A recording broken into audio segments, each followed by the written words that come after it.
कमाल का ताहना दिया है उसने, अगर वो तेरा है तो तेरे पास क्यों नहीं।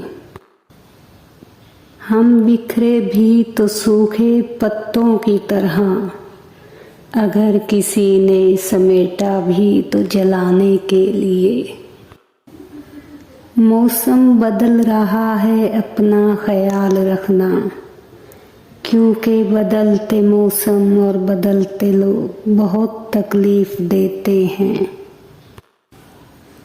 पहले तो काबू में आ जाती थी उदासी, पर अब ऐसी वहशत है कि लूं सांस तो दिल दुखता है।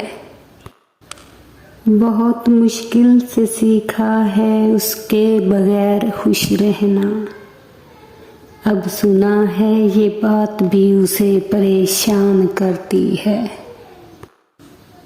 मुद्दत बाद जो देखी उसने मेरी खुश्क आंखें, फिर कह के रुला गया कि लगता है संभल गए हो तुम। चलो हम जिद नहीं करते कि हमारा हाल पूछो, तुम खुद किस हाल में हो बस इतना बता दिया करो। सुना है शौक नहीं रखते तुम मोहब्बत का, मगर यकीन मानो बर्बाद तुम कमाल का करते हो। पागल नहीं थे हम जो तेरी हर बात मानते थे, बस तेरी खुशी से ज्यादा कुछ अच्छा नहीं लगता।